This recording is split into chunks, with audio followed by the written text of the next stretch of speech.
అందరికీ నమస్కారం. Epic story లైన్స్‌కు స్వాగతం. సహస్ర శిరశ్చేత అపూర్వ చింతామణి. చింతామణి రహస్య భవనము. నగరానికి తూర్పుగా ఒక రాజభవనం అవతరించింది. చుట్టుగోడ చాలా ఎత్తైనది. లోపల విస్తీర్ణము చాలా పెద్దది. లోపలనొక దివ్య భవనం, భవనంలో ఒక వేదిక. ఆ వేదిక మీద నిలబడి చింతామణి ప్రశ్నలు అడుగుతుంది. వచ్చిన రాజకుమారునకు ఒక బల్లపరుపు వేదిక. దాని మీద కంబలి పరిచి ఉంటుంది. ఇచ్చటనున్న మనిషి రాజకుమారి చేతి కరవాలం వేటును కందే దూరమున ఉన్నది. ఆ చెక్క కూర్పునకు క్రిందన ఒక విశాలమైన భవనం. దానికి ఒకవైపున గుప్తయోగి నివసించే గది, రెండవ వైపున రాజకుమారి చింతామణి తన నెచ్చెలితో కూడా నివాసముండే మందిరం. ఆమె ప్రశ్నలు అడిగే సమయంలో గుప్తయోగి దగ్గరనే చింతామణిని కనబడమంటాడు, కానీ రాజకుమారునికి కనపడడు. ఆ యోగి నరికివేయమని సైగ చేయగానే ఆమె నరికివేయాలి. సేవకుల అతలను వెనువెంటనే గునిపోయి సింహం ద్వారం ముందు పెట్టాలి. రాజకుమారుడు నిలబడే వేదిక ఇతర సమయాలలో ఎవరూ రావడానికి వీలు లేకుండా తలుపులు బిగింపబడి ఉంటాయి. బల్లపరుపు కిందగా మెట్లున్నాయి. అవి చింతామణికి కూడా తెలియవు. మెట్లు దిగితే క్రింద అంతా విశాల భవనం. అక్కడ ఒక క్షుద్రదేవత నిలబడి ఉన్నది. దాని ముందు గుగ్గిలం, నిప్పుల కుంపటి, చిన్న ఎముకల తలపురులు ఉన్నాయి. అది ఒక శుద్ధ మాంత్రికుని రహస్య మందిరమని తెలుసుకొనవచ్చు. అది గుప్తయోగికి అవసరం. ఆ భవనమంతా చీకటిమయం. అందులో కొన్ని చోట్ల విలువైన రత్నాలు నిలబడినాయి. రత్నాల కాంతిలో భవనమంతా పట్టపగలుగా కనిపిస్తుంది. కానీ గుప్తయోగి ఆ రత్నాలకు కొన్ని మూతలు అమరించాడు. ఆ మూతలను రత్నాల మీద నుంచడం, తీయడం యోగికి తప్ప ఇంకొకరికి తెలియదు. ఆ రహస్య భవనం తర్వాత దట్టమైన గోడ, వెలుపలకు ఒక మార్గం, తర్వాత కొంచెం బయలునంటుకొని పెద్ద సరస్సు ఉన్నది. అది చాలా లోతైనది, విశాలమైంది కూడాను. పేరుగాంచిన పెద్ద ఈతగాండ్రు తప్ప సామాన్యులు ఆ సరస్సులో దిగలేరు. సరస్సుకు బయలకు రెండు పెద్ద పెద్ద రాళ్ళు చట్టుబండల్లాగా ఉన్నాయి. ఆ బండలను అంటుకొని సరస్సులోనికి పోవన అవకాశం లేకుండా బారుగా ఇనుపతీగల వల అమర్చబడి ఉంది. ఈ ఇనుపతీగల వలలో నుండి సరస్సు మొత్తం కనిపిస్తుంది. కావలసినంత గాలి, వెలుగులు లభించినా రాకపోవలకు అవకాశం లేదు. తీగల వలలోని సందులలో చేతులు మాత్రమే పడతాయి. ప్రాకార ముఖద్వారానికి ఎదురుగా 100 గజాల దూరంలో ఎత్తైన నిలువులు 2 నిలిపి దాని మీదుగానొక దూలము సవరించి దానికి ఒక పెద్ద గంట కట్టబడి ఉంది. గంట మోగించుటకు గొలుసును కూడా కట్టబడింది. ఎవరైనా వచ్చి ఆ గొలుసు లాగిన ఎడల వానిని వెంటనే పట్టుకొని పోయి గుప్తయోగి గారికి అప్పగించుటకు 2 రాజసేవకులు కాచుకొని ఉన్నారు. ఆ గంట పక్కగా ఇంకొక పెద్ద చెక్క పలక మీద ఎవరినైనాను గాని రాజకుమారి అడిగే ప్రశ్నలకు సరియైన సమాధానం చెప్పగలని వారిని మాత్రమే ఆమె వివాహం ఆడగలదు, మరియు వారికి మరుద్వతి రాజ్యం దక్కుతుంది. సమాధానం చెప్పవచ్చిన యువకుడు గొలుసు లాగవలెను. రాజభటులు అతన్ని కొనిపోయి వేదిక మీద నిలబెట్టెదరు. రాజకుమారి అడిగిన 3 ప్రశ్నలకు సమాధానం ఇయ్యలేకపోయిన ఎడల వారిని అక్కడికక్కడే ఆమె కరవాలంతో నరికివేస్తుంది. వాన తల తెచ్చి ఈ కోటద్వారం ముందు వేలాడ కట్టబడుతుంది. తగిన సత్తాగలిగిన వారే ఇందులో పాల్గొనండి అని రాయబడి ఉంది. మునిస్వాములు నిర్ణయించిన సుముహూర్తంలో చింతామణి తలంటు స్నానం చేసి పట్టుబట్టలు ధరించి నవరత్న హారాలను అలంకరించుకొని రాజరాజేశ్వరీ దేవికి ప్రదక్షిణ సహితంగా వందనాలు చేసి బైరాగికిచ్చిన మాట ప్రకారం దీక్షా కంకణం చేతికి కట్టుకున్నాక తనకై నిర్మించబడిన మందిరంలో ప్రవేశించింది. ఆమెకు తోడుండుటకు మంజులను మాత్రము వినియోగించాడు. ప్రభాకరుని సాహసము. తలుపులన్నీ తారుమారులయ్యాయి. ఎవరూ ఏనాడు ఊహించి ఉండని మార్పు మరుద్వతి నగరంలో జరిగింది. ధీమంత మహీపాలనకు సంభవించిన దురవస్థకు అందరూ సానుభూతి చూపేవారే గాని దాన్ని తప్పింప ఎవరికీ సాధ్యం కాకపోయింది. నేడో రేపో జరగబోతున్నదనుకున్న చింతామణి పెండ్లి ఇంతలోనే ఇంత అవాంతరం కలగడంతో ఉజ్జయినీపురంలోనూ వజ్రపురంలోనూ రాజకుటుంబాలలో చింతలు ఏర్పడ్డాయి. ఇప్పుడు ఈ పరిస్థితుల్లో రాజకుమారి వివాహం జరుగుతుందా, అసలు జరగకనే పోతుందా అనే సందేహం కూడా తల ఎత్తింది. ప్రభాకరుని మనసు మరింత వేగంగా కొట్టుకుంటోంది. ఒకప్పుడు రాకుమారి వివాహం తనతో కాక తన చిన్నాయన గారి కుమారుడు సుధాకరునితో జరిపే మార్పులు వచ్చినా సంతోషంగా అంగీకరించేవాడు. కానీ చింతామణి ఇటువంటి విషవలయంలో పడిపోయిందంటే ఎంత మాత్రమూ సహించలేకపోయాడు. మేనకోడలు నా మిడిమేలపు జడదారి అదుపాజ్ఞల నుండి తప్పించి ఆమెకు సంపూర్ణ స్వాతంత్ర్యం కలిగించి తీరాలని నిశ్చయించుకున్నాడు. ఉన్నట్టులున్న ప్రభాకరుడు ఒకనాడు ప్రయాణమై తల్లిదండ్రుల చెంతకు వచ్చి మరుదోతి నగరం పోయి రావడానికి అనుమతి కోరాడు. ఉజ్జయిని పురాధీశ్వరుడు, మహారాణి శకుంతలాదేవి ఇద్దరూ స్తంభించిపోయి, ఎందుకు నాయనా, ఇప్పుడేం పని అని అడిగాడు. చింతామణి అడిగే ప్రశ్నలకు సమాధానం చెప్పి ఆమె నా బంధం నుండి విడిపించి మామగారికి అప్పగించి రావడానికి అన్నాడు ప్రభాకర్. ఆ మాట వినడంతోనే రాజదంపతులకు గుండె జల్లుమంది. నాయన, దూరం ఆలోచించక తొందరపడరాదు. ఆ సన్యాసి అన్ని కట్టుదిట్టములు చేసినాడంటే అవి సామాన్యమైన ప్రశ్నలే అయి ఉండవు. మనకెవరికీ తెలియని కథ ఏదో వానికి వాని ప్రశ్నలకు ముడిపడి ఉండవచ్చును. ఆలోచన లేని ఆవేశమునకు ఇది సమయం కాదు. మన ధీమంత మహారాజేమీ తెలివి తక్కువవాడా? రాజకుటుంబంనే తన గుప్పిట నిరూపించుకున్న మాంత్రికుణ్ణి నమ్మరాదు. కొంతకాలం నిదానించిన చూడవచ్చునని ఎన్ని విధాల చెప్పినా వినని ప్రభాకరుడు మరునాటి ఉదయంబునే ఇంటిలో చెప్పకనే మరుద్వతి నగరం పోయి చేరుకున్నాడు. ప్రభాకరుని రాకగా ఆనందించిన ధీమంత మహారాజు, నాయన ప్రభాకర, విధి బలీయమైనది, దానినెవరునూ తప్పింపజాలరు. చింతామణి బ్రతుకు చిక్కుల పాలైనది. పరమేశ్వరుడే ఆమెను కాపాడదగినవాడు. చూస్తూ చూస్తూ నీవెందులుక యురికమం పాలు కావాలి. రాబోయే మార్పు చూచి చేయబోయే పని నిర్ణయించుకున్నా.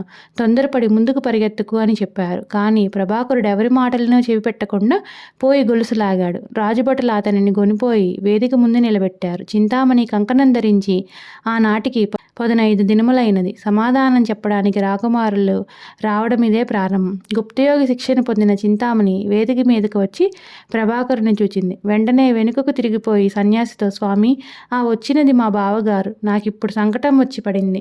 అటు చూస్తే బాధ్యత గల బాంధవ్య బంధం, ఇటు చూస్తే గురువుల వారి ఆజ్ఞ. నేనేమి చేయవలేనని అడిగింది. అందులకు ఆ స్వామి కఠినంగా, చింతామణి, కంకణం ధరించిన తరువాత బాంధవ్యములను చూడరాదు. నీవు నాకిచ్చిన మాట చెల్లించి తీరవలసిందే. అయితే ఒక్క సదావకాశం ఇస్తాను. ఆ వచ్చిన రాజకుమారుడు నీకంతగా బావగారని చెప్పుచుంటివి కనుక చేతనైనచో నీవు వాణ్ణి ప్రశ్నలు అడగక ముందే తిరిగి పొమ్మని చెప్పు. అతడు మరలిపోయినా నేను కాదన్ను. కానీ ప్రశ్నలు వినిన తర్వాత సమాధానం చెప్పలేకపోయిననేని ఆ వచ్చిన వారెవరైనను గాని నీ పని నీవు నెరవేర్చి తీరవలేను. అందుకు భిన్నముగా జరిగిన నేనెంత మాత్రము సహింపనని శాసించాడు. చింతామణి తిరిగి వేదిక మీదకు వచ్చింది. బావగారు, నా మాట వినండి. పరిస్థితుల ప్రభావం వలన నేను ఒక కిరాతకురాలిగా మారిపోయాను. పూర్తిగా స్వతంత్రము లేని దానను.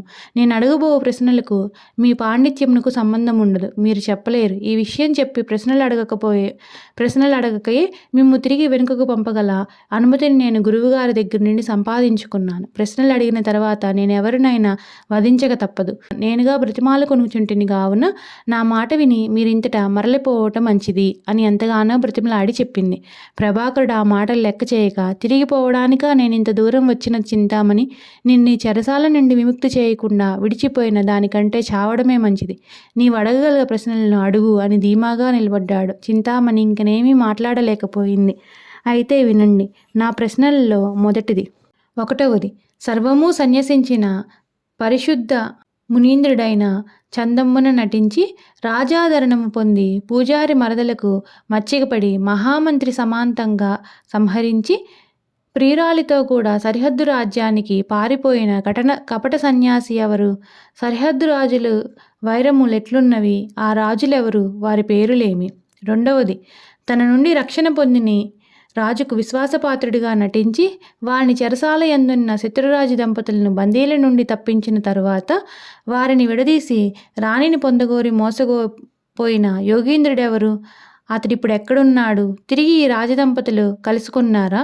ఇప్పుడేమి చేయుచున్నారు? వారి పేరులేమి? 3వది, పెండ్లి సందడిలో ప్రవేశం కల్పించుకొని ఆ రాజును వంచించి ఆలయ పాలకులై ఉండి నమ్మి సేవించిన రాజును వాని కుమారులను మోసంతో బందీలను గావించి పరాయి రాజులతో చెయ్యి కలిపి మొదటి రాజు సింహాసనం ఆశ్రయించిన సాహసి ఎవరు?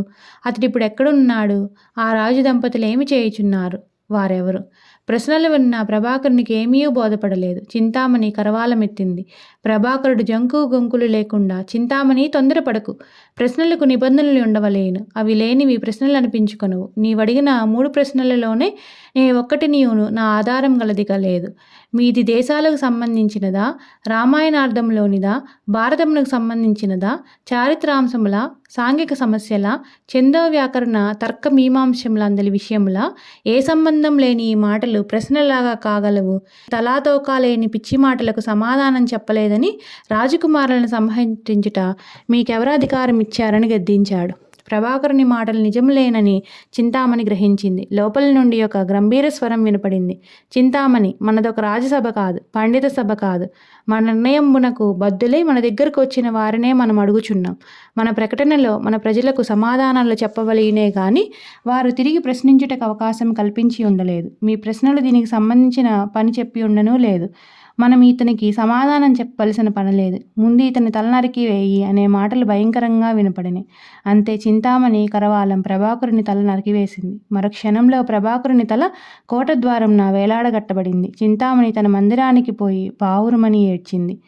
ఆ వార్త వినిన ధీమంత మహారాజు కుటుంబమే కాక ఉజ్జయిని నగరంలోనూ వజ్రపురంలోనూ రాజకుటుంబాల వారు శోకం పాలయ్యారు. సుధాకరుని శుభోదయము.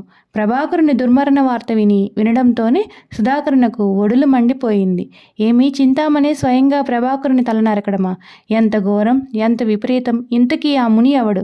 వానికింత అధికారం ఎవరిచ్చారు? వీరందరూ బడుగు బైరాగి అడుగులకు మడుగులెత్తుతున్నారు. నేనిప్పుడే పోయి ఆ కపట సన్యాసిని నా కరవాలంబునకెర గావించి చింతామణిని చెరవిడిపించుకొని వస్తానంటూ ప్రయాణమయ్యాడు. చంద్రవర్మ మహారాజు ధర్మపత్ని పద్మావతీదేవియు కుమారుని మందలించి, నాయన చిరంజీవి, జరిగిన దానికై మేము ఏమాత్రమూ విచారింపక సంతోషించుచుంటిమా? మన ధీమంత మహారాజేమి అసమర్థుడా? చింతామణేమి అమాయకురాలా? బాటసారిగా వచ్చిన బైరాకింత బలం చిక్కినదన్నా వాడెంత మంత్రతంత్ర శక్తులున్నవాడో తెలియకుండా తొందరపడిన ప్రయోజనమేమున్నది? నీవలే వీరావేశమున పోయిన ప్రభాకరుని గతి ఏమైనది? ప్రభాకరుడు అంతంత పాత్రపు వారిని లెక్క చేయవాడు కాడే.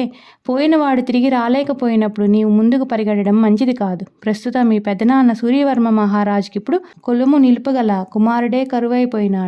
నీవు కూడాను అలాంటి వాడివే. అంతేకాదు, ఒక రూపంగా నిజం చెప్పాలంటే మా 3 కుటుంబాలకు ఇప్పుడు నీవే వారసుడువు కాదగినవాడు. ఎదుటివారి బలాబలాలు, యుక్తాయుక్తులు, మాయామర్మములు తెలుసుకొనకుండా సాహసించితే మేలు కలగకపోగా కీడు రాకమానదు. కనుక ముందు వెనుక ఆలోచించాక దేనికైనా పూనుకోవడం మంచిదన్నారు. ఆ మాటలు ఆలకించిన సుధాకరుడు కూడా ఒక దారికి వచ్చాడు. నాన్నగారు, మీరన్న మాటలలో ఎంతో యోచన ఉన్నది. నా ఆవేశాన్ని అదుపులో పెట్టుకున్నాను. నేను మరుద్వతి నగరం పోయిన వెంటనే ముని ప్రశ్నలకు సమాధానం చెప్పడానికి తొందరపడను.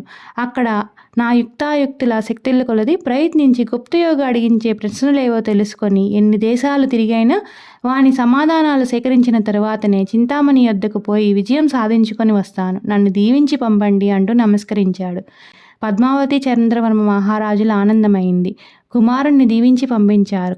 సుధాకర్ మర్ద్వతీ నగరం చేరి రాజదర్శనం చేసినంతనే ధీమంత మహారాజు, నాయన, నీవును గుప్తయోగి ప్రశ్నలకు సమాధానం చెప్ప తలంపు మీదనే వచ్చావా అని అడిగాడు తడబడుతున్న మాటలతో. సుధాకరుడంతట, మామగారు, సమాధానం ఇయ్యడానికే నేను వచ్చాను, కానీ ఇప్పుడు కాదు. ఆ ప్రశ్నలేమిటో, వాని భావములేమిటో, సమాధానాలేమిటో బాగుగా తెలుసుకున్న తర్వాతనే చింతామణి దగ్గరకు పోదలిచాను.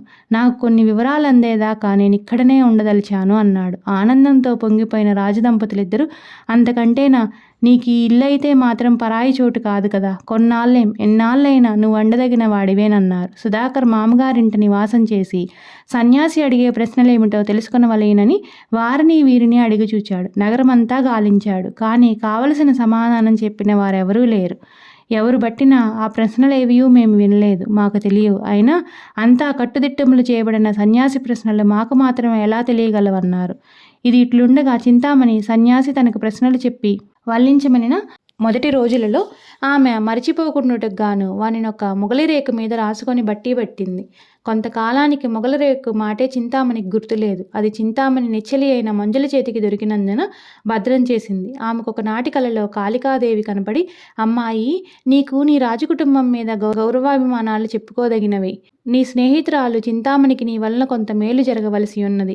వేదిక క్రిందగా బల్లకుర్పమడుగున మెట్లున్నవి. అది ఒక చీకటి గది. దాని వెనుక ద్వారం ఉన్నది. తలుపు తెరిచితే సరస్సు. రేపు సాయంత్రం నీ అచ్చటికి పొమ్ము. ఈ మందిరం గోడనంటి ఉన్న శిల మీద కూర్చుండి ఉన్న వానిని నీవు పోల్చుకొనగలవు. నీవు దాచి ఉంచిన మొగలరేకును అతి రహస్యంగా ఆ యువకునికి అందచేయము. నీకు తప్పక విజయం కలుగుతుందని చెప్పి మాయమైంది. మంజుల మనసారా కళ్ళలో కనపడిన దేవిని మొక్కుకుంది. సంధ్యా సమయం వేళ సరస్సు తీరాన చల్లగాలికై జనం చేరుకుంటున్నారు. సుధాకరుడు కూడా అక్కడికి వచ్చి కూర్చున్నాడు. కొందరు యువకులు స్నానాలకు సరస్సులో దిగి ఈకలు కొట్టుతున్నారు. వారి అందొకడు ప్రమాదానికి గురి నీటిలో మునిగిపోతున్నాడు. చూచి అయ్యో పాపం అతడు చావు సిద్ధంగా ఉన్నాడే అన్నారే కాని మిక్కిలి లోతుగల నీటిలో దిగడానికి ఎవరూ సాహసించలేదు. అది చూచిన సుధాకరుడు వెనుక ముందు ఆలోచించకుండానే సరస్సులోనికి దుమికి ఈతతో పోయి ప్రమాద స్థితిలో ఉన్న యువకుని రక్షించాడు. ఆయనకు దగ్గరలో కనిపించింది చట్టుబండ. సుధాకరుడు తనచే కాపాడబడిన వాడిని చట్టుబండ మీద విశ్రాంతి తీసుకొని నియమించి తాను ఆ భవనం వైపు గోడవైపు దృష్టి సారించి మనసునందేదో ఆలోచించుకుంటూ కూర్చున్నాడు. సరస్సు గట్టునందున్న జనం సుధాకరుని మెచ్చుకొని మేము మీ చెంతకు వచ్చుచున్నామని సైగ చేసి పడవలలో బయలుదేరారు. వారు రాకుమారుని చేరుకోవడానికి కొంతకాలం పడుతుంది కనుక సుధాకర్ మళ్ళీ తన ఆలోచనలో పడ్డాడు. ఇంతలో ఎదురుగానున్న ద్వారం తెరవబడింది. లోపలి నుండి బయటకు వచ్చి చిరునవ్వుతో తనను సమీపించుచున్న మంజులను చూచిన రాజబంధువు మనసులో రకరకాల ఊహలు తరంగాలుగా రాసాగినాయి. ఎవరు అన్నాడు సుధాకరుడు. నీకు దగ్గర దాన్నే అన్నది మంజుల చనువు కల్పించుకుంటూ. దగ్గరికే వచ్చావు కానీ వివరాలు తెలియాలిగా, తెలియజెప్పడానికే వచ్చాను. రాజకుమారా, నీ పేరు సుధాకర్, వజ్రపురాధీశ్వరుల వారి కుమారులు, మా మహారాజు గారి ప్రియ బంధువులు. చింతామణి అడగబోయే ప్రశ్నలు ఏమిటో తెలుసుకునడానికి ఆలోచించుచున్నారు. చాలా పెద్ద పని పెట్టుకున్నారు. ఏమిటలాగా ఆలోచిస్తున్నారు? ఇదంతా నాకెలాగా తెలియననే కదా, చెప్తాను వినండి. నేను ధీమంత మహారాజా వారి అంతఃపుర పరిచారికను. నా పేరు మంజుల. మిమ్ము నేను పోల్చుకున్నాను. రాజావారు చింతామణికి తోడుగా నన్ను ఇక్కడ నియమించారు. రాత్రి నా కళ్ళలో కాళికాదేవి కనిపించి మీకు ఈ మొగల రేకును అందించమని చెప్పింది. సన్యాసి అడిగే ప్రశ్నలు ఇందు రాయబడినాయి. కార్యసాధనలో భగవంతుడు మీకు సాయపడతాడు. మీకు జయం కలగాలంటూ మొగల రేకును అతని చేతికి అందించింది. సుధాకర్ మహాదానందంతో పొంగిపోయాడు. మంచిది మంజుల, నీవు చేసిన ఈ మేలు నేనెన్నటికీ మర్చిపోను. నీకు నీ రాజకుటుంబం మీదున్న భక్తి విశ్వాసాలు చెప్పుకోదగినవి. మీ స్నేహితురాలు చింతామణి నీకు బ్రతికినంత కాలం రుడిపడి ఉంటుంది. నీవు చెప్పినట్లు నేను కార్యం సాధించుతాను. చూడు, అక్కడ బయలుదేరిన పడవలోని వారు ఇటే వచ్చుచున్నారు. వారి కంట పడకుండా నీవు వెంటనే ఇక్కడి నుండి తప్పించుకో మంజుల. మర్చిపోకుండా మా చింతామణితో మీ బావ తొందరలో ప్రశ్నలకు సమాధానం సంపాదించుకొని వస్తానన్నాడని చెప్పి ఆమెను ఊరటబుచ్చు అని అన్నాడు. మంజుల సంతోషంతో మరలిపోయింది. సుధాకరుని సాహసయానము. సుధాకరుని మనసులో ఇంతకు ముందున్నది సన్యాసి అడిగించే ప్రశ్నలు ఏమై ఉంటాయి అనేది ఒకటే ఆలోచన. దైవ సహాయంతో ప్రశ్నలకు సమాధానాలేమి, ఎవరిని అడగాలి అనే ఆలోచనలు పెరిగిపోతున్నాయి. అయినా సుధాకరుడు వెనకాడే రకం కాదు. సహనంతో సాహసంతో కార్య సాఫల్యానికి విరామం లేని శ్రమ చేయడానికి అలవాటు పడిన మనిషి. దేవాలయానికి పోయి మనసారా నమస్కరించుకున్నాడు. పరమేశ్వర, కేవలం ఇది నా స్వార్థానికే కాదని నీకు తెలిసినదే. ఎవడో ఒక మాయ సన్యాసి క్షుద్రదేవతోపాసనా శక్తితో దేశద్రోహానికి పాల్పడ్డాడు. ధీమంత మహారాజు ఈ విశ్వలయంలో చిక్కుకున్నాడు. మా అన్నగారే కాక ఇంకా ఎందరెందరో రాజకుమారులు ఈ మహాదారుణ మారణారంగంలో బలి అయిపోనున్నారు. ఈ ఘోరాన్ని మీరు సహింపరాదు. ఆ గుప్తయోగి ప్రశ్నలకు సమాధానం చెప్పగల శక్తి నాకు ప్రసాదించు. నా వలన ఈ దొంగ బైరాగ్ గుట్టు బట్టబయలు కావాలి. దేశం రక్షించబడాలి. ఇందుకు నేను నిమిత్తమాత్రుడినే. నాకు ముందు దారి చూపేవాడివి, విజయం కలిగించేవాడివి కూడా నీవేనని ప్రార్థించాడు. మంచి సుముహూర్తాన మామ ధీమంత మహారాజా వారి ఆశీస్సులు పొంది బయలుదేరాడు. ఆనాడు వైశాఖ శుద్ధ విదియ, సోమవారం, నెలపొడుపయింది. సుధాకరుడు రాత్రంతా విసుగు విరామం లేకుండా, చెట్టు పుట్టలనకుండా, రాయి రప్పలు చూడకుండా ప్రయాణం చేసి ఒక ఎడారిలో ప్రవేశించాడు. కానినంతవరకు కొన్ని వందల యోజనాల దూరం ప్రయాణించాడు. అక్కడి నుండి దారి 3 వైపులా చీలియున్నందున ఎటుపోవాలో తెలియలేదు. అడుగుదామన్నా చెప్పడానికి నరసంచారం కనపడడం లేదు. అంతలో నవ్వు వచ్చి నవ్వాపుకున్నాడు.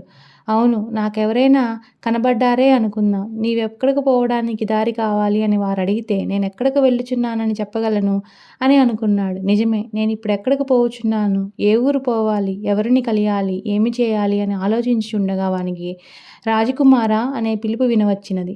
ఈ ఎడారిలో నన్ను పిలిచేవారెవరని సుధాకర్ నలువైపులో తిరిగి చూచాడు. మళ్ళీ వానికి సుధాకర, నిన్నే పిలిచిచున్నాను, నా దగ్గరకు రమ్మనే మాటలు వినపడినాయి. అతడు పరిశీలనగా చూచాడు. ఆయనకు పక్కగానొక ముని తన్ను సమీపించి, భయపడకు చిరంజీవి, తూర్పు దిక్కునున్న మార్గమున 10 యోజనముల దూరం పొమ్ము. అక్కడ తలక్రిందులుగా తపస్సు చేయుచున్న ముని వలన నీకు మేలుగు జరుగుతుంది అని చెప్పి వెళ్ళిపోయాడు. సుధాకరుడు ఆ పరిచయం కలిగిన బాటసారిని ఏవేవో అడగాలనుకున్నాడు. కానీ వానికి ఆ మాట చెప్పిపోచున్న వ్యక్తి ఇక మాట్లాడడని గ్రహించినందున మళ్ళీ గుర్రమునెక్కి తూర్పుగానున్న మార్గమందే ప్రయాణం సాగించాడు. 10 యోజనాల దూరం ఎంతోసేపు ప్రయాణం జరగలేదు. తలక్రిందులుగా తపస్సు చేయుచున్న మునిని చూచి నమస్కరించాడు. ముని పలకలేదు. ఇక పలకరింపు రాదనుకొని సుధాకరుడు పక్కగానొక రాతి పలక మీద కూర్చున్నాడు. కొంతసేపటికి ఆ ముని కన్నులు తెరిచి చూచి రాజకుమారుని చేరబిలిచి పక్కన కూర్చుండ నియమించి, నీవెవరు? నీవు వచ్చిన పని ఏమి? నీకు నా వల్ల కావలసినదేమి అని అడిగాడు. సుధాకరుడు జరిగినదంతా వివరించి చెప్పాడు. తలక్రిందులుగా తపస్సు చేసిన మునీంద్రుడు ఒకసారి గట్టిగా ఊపిరిని పైకి పీల్చి వదిలివేసిన తర్వాత, బిడ్డ, నీవు మంచి పనికి కంకణం కట్టుకున్నావు. గుప్తయోగి మోసగాడు. అతడు శపించినేమోనన్న భయమున ధీమంత మహారాజు చిక్కుపడిపోయాడు. చింతామణి ప్రశ్నలకు సమాధానం చెప్పలేక రాజకుమారులెందరో చనిపోవుచుండడం విచారకరం. అటువంటి భయంకర నరహంతక చర్యను అరికట్టు నడుము కట్టిన నీ వలన లోకోపకారం జరగనున్నది. సుధాకర, సన్యాసి అడిగిచుండెడి 3 ప్రశ్నలకు సమాధానం వరుసగా ఇలా కాంక్షరజిత నగరాలలో లభింపగలవు. వారిని సాధించుట సామాన్యమైన పని కాదు. ప్రమాదములు ఎన్నో రాకమానవు. అయినను ధైర్య సాహసములు గల వానికి ఎదురయ్యడి ఆటంకముల వలన కాలహరణంబైనా కావచ్చును కానీ కార్యం నెరవేరకపోదు. అయితే ధైర్య సాహసములకు తోడు అంతకన్నా మించిన సహనము ఉపాయములు అవసరములు. ఇచ్చటకు ఉత్తర దిక్కుగా 25 యోజనముల దూరం పోయి తినేని మొదట ఇలా నగరము కనబడగలదు. నీకు ప్రమాదం సంభవించినప్పుడు మనస్సులో జై మృత్యుంజయ మహామునియే నమః అని నన్ను స్మరింపము. నీకు విజయం కలుగుతుంది. ఇక పోయిరమ్మని దీవించి పంపించాడు. సుధాకరుడికప్పుడు తాను పోవలసిన నగరముల పేర్లు తెలిసినాయి. మొదట చేరవలసిన పురమునకు దారియు కనిపించింది. అంతేకాకుండా దూర ప్రదేశంలో కొత్త చోటుల్లో ఎప్పుడు ప్రమాదం కలిగినా దాని నుండి తప్పించుకొని బయటపడగల మంత్రం కూడా లభించింది. రెట్టించిన ఉత్సాహంతో చివాలున లేచి మునీంద్రునకు నమస్కారం చేసి పక్కనున్న కొలనులో స్నానం చేసి చెట్లకాయలు కోసుకొని తిన్న తర్వాత మళ్ళీ ప్రయాణం సాగించి ముందుకు దూసుకుపోయాడు. ప్రొద్దు నడినెత్తి మీదకెక్కింది. ఎండ తీవ్రం అధికమై దేహమంతా చెమటతో తడిచిపోయింది. గుర్రం కూడా అలసింది. అదొక సుప్రదేశం. కొంతసేపు విశ్రాంతి అవసరం అనుకొని సుధాకరుడు ఆ గుర్రాన్ని పచ్చిక బయలులోనికి తోలి తానొక పూపొద మీద పరుండి కన్నుమూశాడు. వెంటనే గాఢ నిద్ర పట్టి ఎడలు తెలియలేదు. సాయంత్రం చీకటపడి వేలకు మెల్లుకు వచ్చి కన్నులు తెరిచి చూడగా రాజకుమారుడు అంతకు ముందు శయనమించిన చోటే లేదు. కాలు చేతులు బంధింపబడినాయి. గుర్రం ఎక్కడ ఉన్నదో తెలియలేదు. ఆయనకంతయు అయోమయంగా మారిపోయింది. వానికంతలోనే త్రప్పిటల మోట వినపడింది. కత్తులు కండ్రగొడ్డళ్ళు చేతులు అందించుకొనిన కోయజాతి గురువు వికటాట్టహాసాలు చేస్తూ వచ్చి తన్ను చుట్టుమూగారు. దాన్ని బట్టి రాజకుమారుడు తానిప్పుడున్నది కోయగూడెమని గ్రహించాడు. అంతేకాదు, వారంతా తనను వారి కొండదేవత ముందు బలి చేయడానికి తతంగమంతా చేయుచున్నారని అతను తెలుసుకున్నాడు. కోయగుంపు సుధాకరుని ఒంటి నిండా పసుపు పూసి వేపమండలు కట్టి బండ మీద నూరేగింపు చేసుకొని కొండదేవత గుడి ముందుకు తీసుకొని పోయి బలి ఇచ్చే స్థానంలో నిలబెట్టారు. సుధాకరుని మనసులో నేటితో నాకు ఆయువు సరిసమాప్తి కాబోచున్నదేమోనని కొంచెం చెలించాడు. కానీ పురుష ప్రయత్నం ఉన్నదనే మాటను మర్చిపోలేదు. తల్లక్రింద మునీంద్రులు చెప్పిన జై మృత్యుంజయ మహామునియే నమః అనే మంత్రాన్ని మనసులో మాటిమాటికి జపించుచునే ఉన్నాడు. కళ్ళు త్రాగి కైపుగూతలు గూయుచున్న కోయవాడొకడు గండ్రగడ్డల చేతబుచ్చుకొని వచ్చి రాజకుమారుని సమీపించాడు. కాలు చేతులు బంధింపబడినందున సుధాకరుడు ఏమీ చేయలేక తల వంచి కనులు మూసుకున్నాడు. మెడ మీద పడిందనుకొనిన గడ్డలు పడలేదు. కొన్ని నిమిషములలో అలజడి జరిగిన చడి వినపడింది. సుధాకరుడు కన్నులు విప్పి చూచాడు. ఆశ్చర్యం, ఆనందాలు రెండు ఒక్కసారిగా పెళ్ళుబికొచ్చినాయి. ఇంతలోనే ఎంత మార్పు జరిగింది! ఎవరూ ఊహించి ఉండలేదు. ఎక్కడి నుంచి వచ్చిందో తన గుర్రం పెద్ద పుట్టిన సకిలించుకుంటూ వచ్చి అక్కడున్న వారందరినూ చిందరవందర చేసింది. నిజానికైతే మారణాయుధాలు చేతిలో ఉన్న కోయవాండ్రు తిరగబడితే గుర్రం చేయగలిగినందుకు ఏమీ ఉండదు. కానీ ఇలా జరుగుతుందని ఎవరికీ తెలియదు. అనుకొనుకొనకుండా అమాంతంగా ఏదో ప్రళయం వచ్చి పైబడినందనుకున్న కోయగుంపంతా భయపడి ఎటువారటు పారిపోయి కళ్ళు ద్రావిన మైకంలో పడి కదల మెదలు లేకపోయిన వారినైతే గుర్రం మనగదొక్కి నాట్యమాడింది. విషయాన్నంతా అర్థం చేసుకున్న రాజకుమారుడు తన చేతికి కట్టి ఉన్న తాళ్ళని ఎలాగొలా సడలింప చేసుకుని లేచి గుర్రాన్ని చేరదీసుకున్నాడు. దుస్తులు మార్చుకున్నాడు. కోయలు వదిలేసిపోయిన భోజన పదార్థాలలో వానికి కావాల్సిన వారిని కడుపు నిండా ఆరగించిన తర్వాత ఇక్కడి నుండి దాటి ఇంకెక్కడికైనా పోవడం ఎందుకైనా మంచిదనుకొని వెంటనే గుర్రాన్నెక్కి వాయువేగంతో పొరిగిడి చాలా దూరం పోయాడు. విక్రమార్కునితో చెలిమి. కనుమసక చీకటి పడింది. పండు వెన్నెల్లో గాయ ప్రారంభమయ్యే సమయం. అదొక చక్కని సరస్సు. పరిసరాలను బట్టి చూడగా కొంతమేరకు జనసంచారం గల చోటనిపించింది. అయినప్పటికీ అది వెనకటిలాగా కోయలు కొండజాతి వారు నివసించే ప్రమాదం గల ప్రదేశం మాత్రం కాదని గ్రహించాడు సుధాకర్.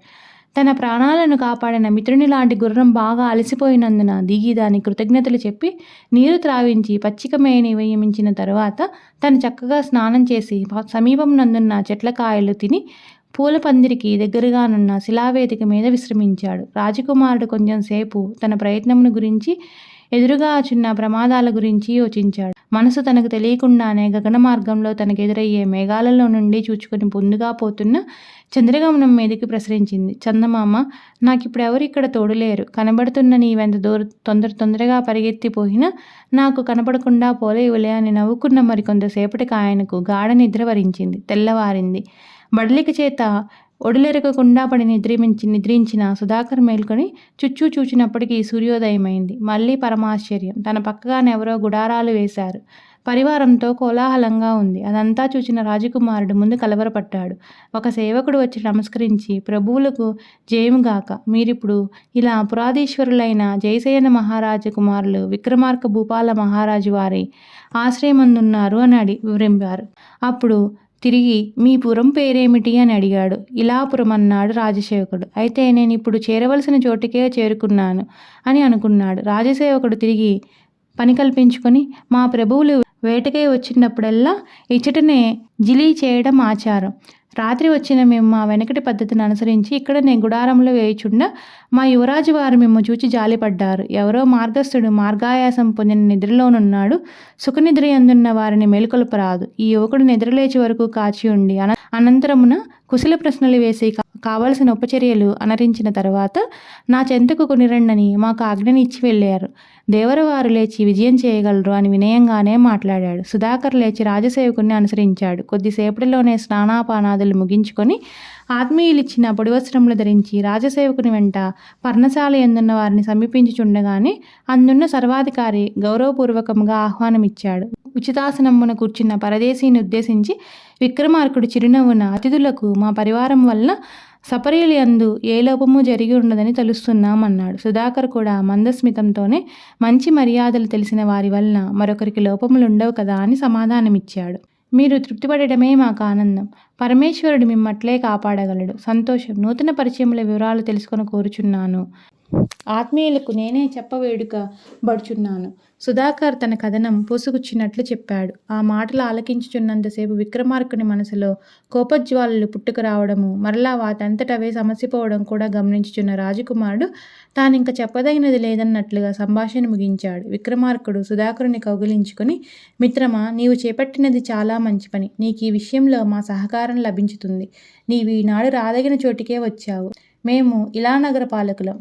తండ్రిగారైన జయసేన మహారాజు వారి వలన నీ మొదటి ప్రశ్నకు సమాధానం రానున్నది. అంతఃపురాలలో నివసించి సరసరాజ అన్నము లారగించి మృదుశయ్యల మీద నిద్రించి మీరు దుర్లభ కార్యభారం తలాదాల్చినందున నిద్రాహారాల మరో ఎంతగానో ప్రొక్కి ఉన్నారు. మా ఇంటికి దయచేసి కొద్ది దినములు బడలిక తీర్చుకొనండి. మీకు మేము అన్ని విధాల బంధువులం కాగలమంటూ ఆప్యాయతను వెల్లడించాడు. ఇది పరమేశ్వరుని సంకల్పం కానీ ఇంకొకటి కాదు.